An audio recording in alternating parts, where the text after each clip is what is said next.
My name is Monica Parsons, and I teach science in a small town in Ohio. Specifically, I teach biology and chemistry, which has shaped me into someone who values honesty and critical thinking. But an event that occurred a few months ago completely transformed my views on life, death, and what might come after. It all started on a regular Saturday morning. I was out for my usual jog around the neighborhood when, without warning, an intense pain gripped my chest. I collapsed to the ground. Later, I learned I had suffered a massive heart attack caused by a previously undetected birth defect. At that moment, something extraordinary happened. I found myself floating above my body. I could see the paramedics working tirelessly to save me, yet I felt an overwhelming sense of calm and peace. Suddenly, I began to ascend through a dark tunnel at an incredible speed, heading toward a radiant white light. Many describe this as a near-death experience, and now I understand why. Emerging from the tunnel, I entered the most breathtakingly beautiful place I had ever seen. It was like a paradise of flowers, with vivid colors beyond anything on earth, and music so enchanting it felt like it flowed through me. The very air seemed alive with love, wrapping me in its warmth. There, I was greeted by my grandmother, who had passed away when I was a teenager. She looked vibrant and young, radiating joy.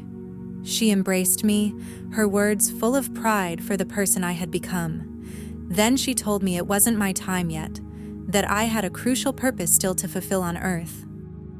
Before I could leave, my grandmother said there was something I needed to see. She took my hand, and in an instant, we were in a massive stadium-like space.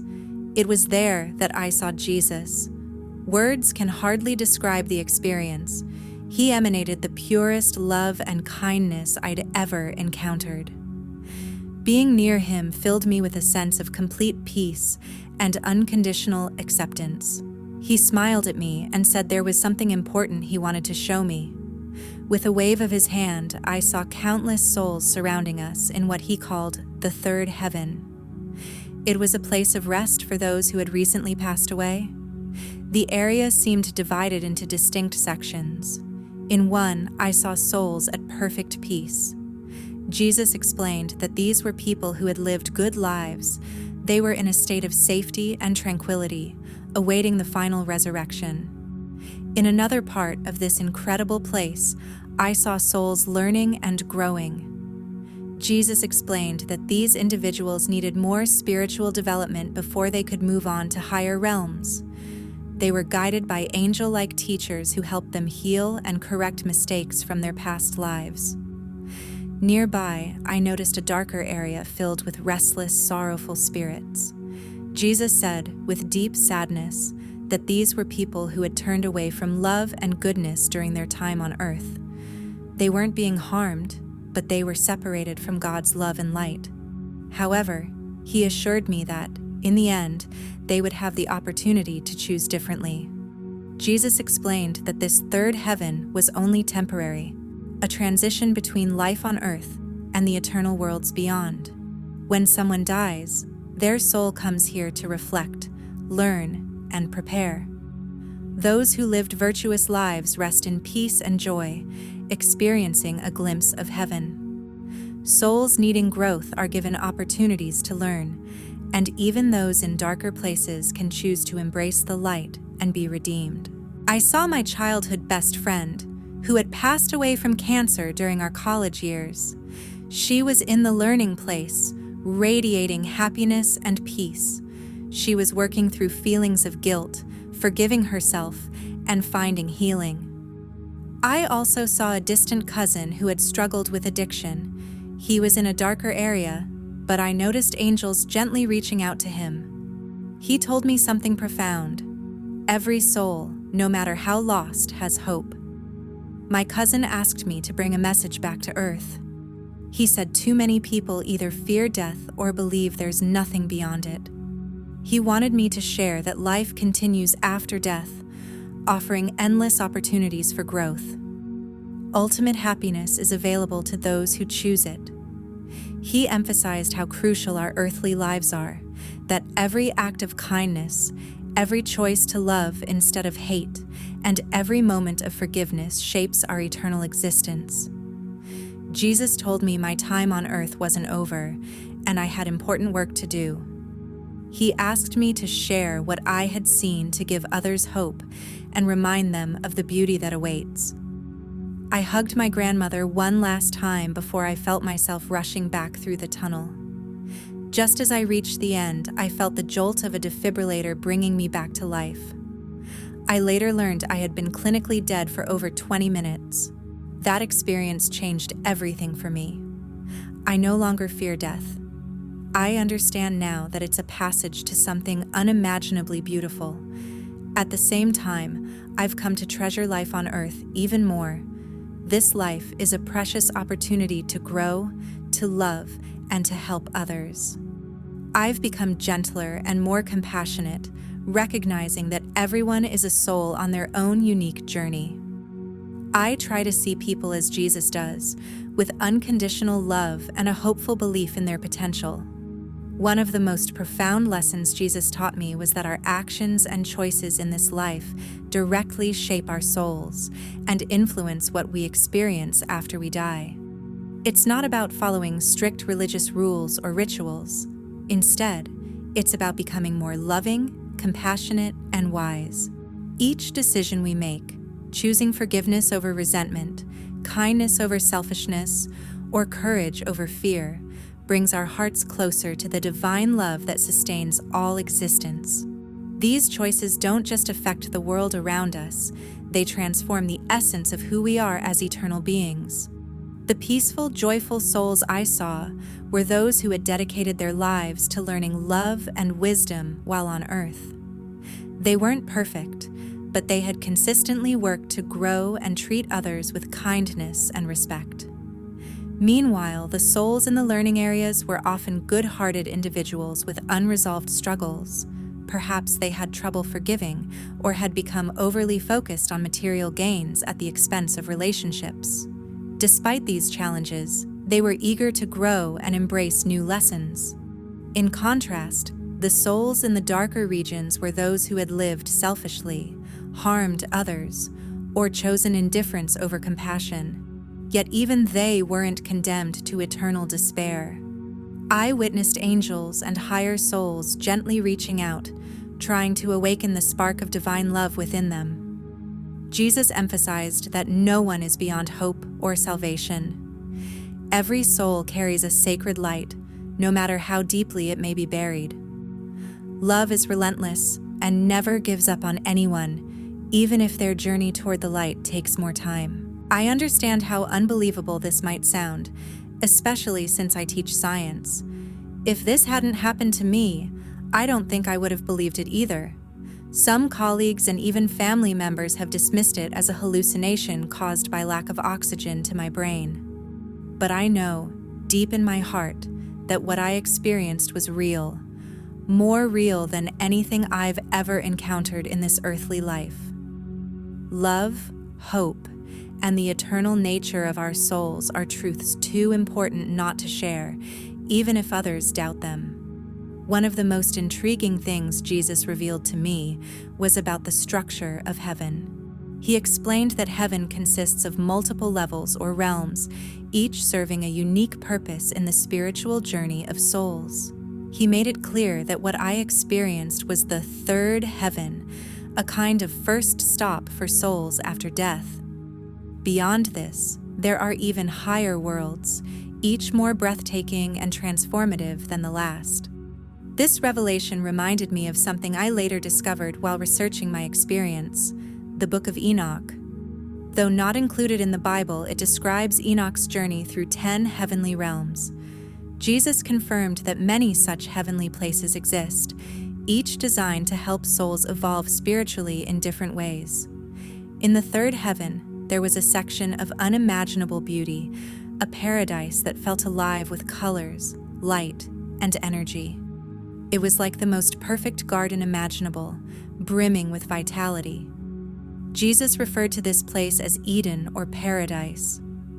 At the center stood the tree of life, a magnificent tree unlike anything I'd ever seen. It glowed with an inner light, and its fruits shimmered like gold and gemstones. Jesus explained that this tree is a source of spiritual nourishment for the souls in that realm, providing them with strength and wisdom as they continue their journey. Part of the experience that made me think was going through the darker parts of this world. In some places, it felt cooler and darker. I saw souls that looked like they were in pain or lost. Jesus told them that these were people on earth who had turned away from love and light. He made it clear that this wasn't hell, where people are tortured forever, as most people think of it. Instead, these souls had chosen that state by the things they did and how they thought in life. But he showed me that even here, angels and more advanced souls were trying to help these stray spirits find their way back to the light. The things Jesus said about the sins or acts that send people to these darker places are the same things that are written in the book of Enoch. He talked about disrespecting God, being dishonest, sorcery, taking advantage of the poor, and other kinds of evil. He made it clear, though, that showing people what happens when they do these things is never just to punish them, and not at all like what most of us think it would be. I learned from him that judgment isn't about a God punishing us for our mistakes. Instead, it's a way of becoming more aware of yourself. When we die, we have a review of our lives, during which we see and feel the effects of everything we did, not just on ourselves, but on everyone we knew. For a moment, everything is clear, and we know how every decision we made really affected us. This is a beautiful and reassuring experience for people who lived with love and kindness. It can be very hard for people who hurt other people to face, but the goal is always healing and growth, never punishment just for the sake of punishment. The third heaven, which Jesus showed me, is in a state between what Enoch called corruptibility and incorruptibility. It's a place where people are leaving behind the corruptible parts of their earthly nature and moving toward a more pure, incorruptible spiritual state. As souls learn and grow, this process takes time to happen. Some specific things about this world from the Book of Enoch were stated in the original book. I saw the sweet flowering trees that Enoch talked about. They smelled amazing. Jesus also pointed out 2 streams. One flowed with milk and honey, and the other with oil and wine. These things weren't really made of dirt. They stood for spiritual food and healing for the people there. I saw the burning river that Enoch talked about as well. Jesus told me that this river of fire wasn't meant to punish them, but to clean them. Souls choose to be immersed in it to get rid of bad energies and make their essence pure. I went to the place that Enoch said the Lord rests when he goes up into paradise. It was so beautiful and filled with a divine presence that it was hard to explain. It was exactly as Enoch said it would be, of ineffable goodness and fragrance. I also saw the cruel darkness and unilluminated gloom that Enoch talked about as the places where evil souls would go. But as I already said, Jesus made it clear that these are only temporary states and not punishments that last forever. The third heaven I saw was a middle state. Jesus told me when I asked him about the final judgment that there will come a time when all souls will be resurrected and judged for all time. But it's not like a scene in court with a mean judge, which is how it's usually shown. Instead, it's a moment of total clarity when every person knows exactly what will happen because of everything they've done and chosen. Each soul is faced with the full fact of divine love. At that moment of truth, it can either accept that love and move on to even greater levels of joy and growth, or it can refuse it and stay separate. That's not at all like how most people think about justice and heaven or hell. Yes, he made it clear that God doesn't send people to hell. We can stay away from love and light, though even then there is always a chance to turn things around. The further we go off track, the harder the way back might be, but we can always make our own decisions. God's love always wants us to be happy and grow, but it never forces us to. I wasn't shown those higher places by him. He told me that it would be too much for me to understand right now, But he did say that beyond the intermediate realms are places with beauty, love, and artistic possibilities that words can't describe. People whose hearts are fully in tune with divine love, he said, continue to grow and change, taking on bigger roles in the world order. Some people help lead and protect others, which we could call angels. Some of them are helping to make new worlds and new kinds of life. He said that the final goal is for every soul to fully understand its divine nature and take part in making the world and spreading love. He said that throughout history, he has shown up to different people in different ways, always trying to wake them up to the truth of divine love. With something I can only describe as a mix of sadness and tender understanding, he said that people get into trouble when they think the finger pointing at the moon is the moon itself. This happens when people are more attached to their own religious beliefs than to the love that those beliefs are meant to point to.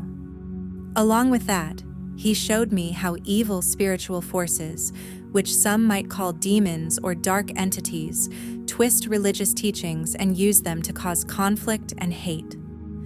But he made it clear that light will always win over darkness, and that love will finally save even these bad things. He said over and over that his main message was always about love for God and love for one's friend, which means love for everyone too.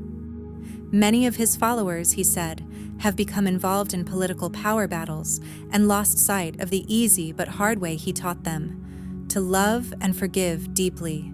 He said that he shows up in different ways to different cultures, and that it doesn't matter what name or shape he has, as long as people are ready to receive divine love.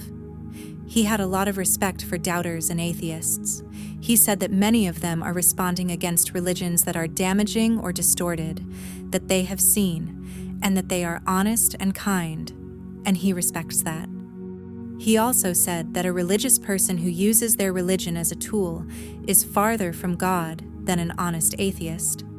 His advice to everyone, no matter what they believed, was simple: love each other. When you meet someone, treat them like they are the most important thing in the world, because, in the big picture, they are. All of those words are lovely. Finally, I need to ask, now that you've been through this, I no longer fear what comes after death. Now I understand that it's a change to something even more beautiful than we can imagine. The process of dying itself, though, still makes me feel good. As we let go of this life, I know it can be painful or hard on the emotions. The most important thing is that I value this life on earth much more now. I know that our time here is limited and that we will not have the same chances to grow and make a difference in other people's lives when we head back to the real world.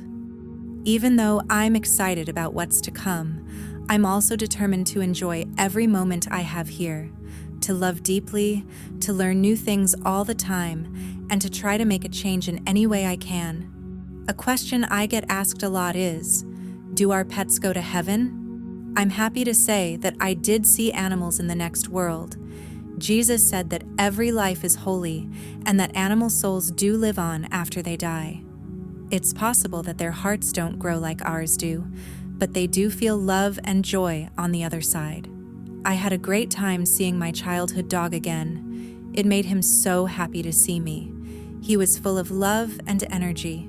It was a beautiful lesson of how ties last forever, even when they are between people and animals. I saw a lot of happy meetings between friends and family who had died. Love between souls is one of the most beautiful things in the next life. It is purer than anything we feel here, since it is not tainted by fear or ego. It's not as simple as it's often shown in movies and books when it comes to soulmates. Christ taught me that we are deeply related to many lives, not just one other half. These people could be loving partners, family members, close friends, or even people we only meet quickly but who have a big effect on us. Often, groups of souls come back to life over and over again, helping each other learn and grow by taking on different roles. In another life, your partner could be your child, parent, friend, or even enemy. The important thing is that all of these relationships teach us about different kinds of love, and in the future, we can see the bigger picture and figure out why all the links we made on Earth were made. Jesus said that this world is like a very hard school for people. The difficulties and closeness of physical life make it a special place to grow in ways that aren't possible in the greater worlds. In the spiritual worlds, though, souls always have a choice. If they'd rather, they can choose other ways to grow and serve. He talked about how Earth is like a crucible for minds, a place where we have powerful experiences that shape our spiritual growth. Our main goal here is to learn how to love more deeply and carefully, to get past the illusion of being separate, and to understand that we are divine. He taught me that the problems and pain we experience on Earth are not curses, but chances to grow. Every tough situation is a chance to pick love over fear, healing over anger, and bravery over laziness. These decisions have a real effect on our minds. Jesus also talked a lot about how important free will is. He said that God could have made things that loved and obeyed on their own, but that wouldn't have been real love. God gave us free will and put us in a world with difficulties and duality, so that we could choose love in an honest way and help make our reality. That's very deep. It changes the way we think about why we might have problems in life, right? Also, it's important to remember that Jesus wasn't ignoring the real pain and suffering that people go through. He had a huge heart for people who were hurting. But he also taught me that even the worst things that happen to us can work out for the best if we face them with courage and an open mind. He also made it clear that we're never alone when we're having trouble. Protective guardian angels, spirit guides, and developed souls are always there to help and lead us, even when we can't see or feel them. Besides my grandma and the souls I already talked about, I saw many angelic beings. They were very beautiful. They were made of pure light and love. Some had shapes like standard angels, while others were more abstract, like colored light moving around in different directions. Jesus said that there is a very large group of spiritual beings, and each has a specific job to do in the universe. Some are in charge of protecting and leading individual souls. Others work on a global or galactic scale, and still others are part of the very process of creation. I also saw things that looked like they were from other dimensions or worlds. Jesus said that the world is full of life, some of it in forms that are hard for us to understand. His words meant that as souls grow, they can experience and connect with many different worlds and ways of being. I asked him about that because I was interested in aliens coming to Earth. His answer was that yes, people from other planets have come to Earth in the past. Some have been helpful, some have been neutral, and some have had less than good motives. He did stress, though, that spiritual growth in people must come from within. No outside force, good or bad, can do the work for us. He also said that as faith and technology improve, people will be able to communicate with other cultures more easily, but we won't be able to do that until we're spiritually mature enough to handle those kinds of relationships. But he made it very clear that the future is not set in stone. He showed me some possible paths. The direction our species takes is shaped by the decisions we make as a group. He showed me that the world is at a very important point. Either we can make a beautiful future where people live in peace with each other and with the world, or we can keep going in the wrong direction and destroy everything. We get to choose. Regardless of the road we choose, he did say that Earth and all people will eventually have a great spiritual awakening, but what we do now will decide how easy or hard that change will be. It was so beautiful and easy. His words were that the most important thing we can all do is to grow spiritually and show love every day. Every act of kindness, every choice to forgive, and every moment of standing up for what's right helps the growth of humanity as a whole in a good way. He also said that we should take care of our beautiful Earth. It was he who showed me that Earth is a living thing with its own spirit, and that how we treat the world has deep spiritual effects. That was one of the most important things about my experience, being aware that our every thought, word, and action has effects not only on our own lives, but also on the whole web of existence. This gives our lives more value and makes us more responsible for how we live them. Being a science teacher, this experience has definitely helped me see things in a more complex way. I still teach the scientific process and how to think based on data because they are very important skills. But I also try to teach my kids a sense of wonder and an openness to options that go beyond what science can explain. I tell them to question everything, even what they think they know, and to look at the wonders of the world with a skeptical eye and an open mind. A lot of the smartest scientists in history were also very spiritual. They saw their work as a way to understand God's thoughts.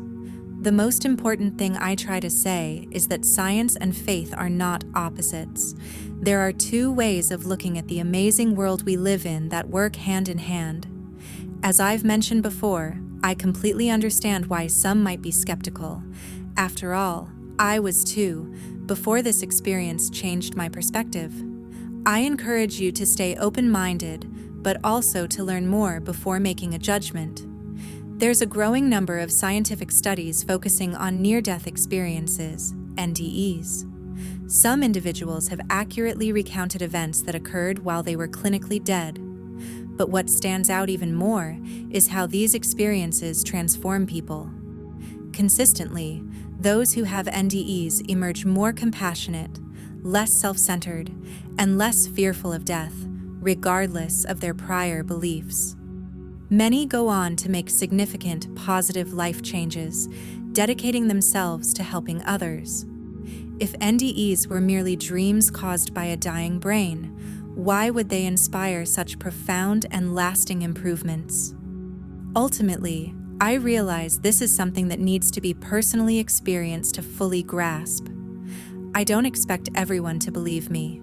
Still, by sharing this, I hope it might help some of you consider the possibility that life holds more than what our five senses can perceive. The key takeaway is this: you are deeply loved. Each one of us is an eternal being with immense value and potential.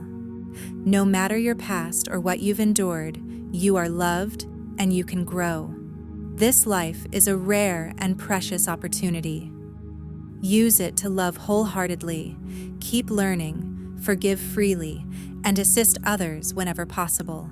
It's vital to confront your fears and heal your wounds so that you can evolve.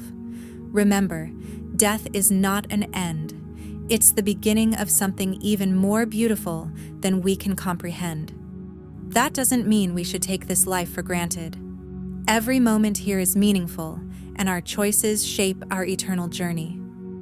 Above all, trust in life's process, believe in your growth, and know that even in the darkest moments, you are never truly alone. No matter how far we stray, there is always hope and a path back to love.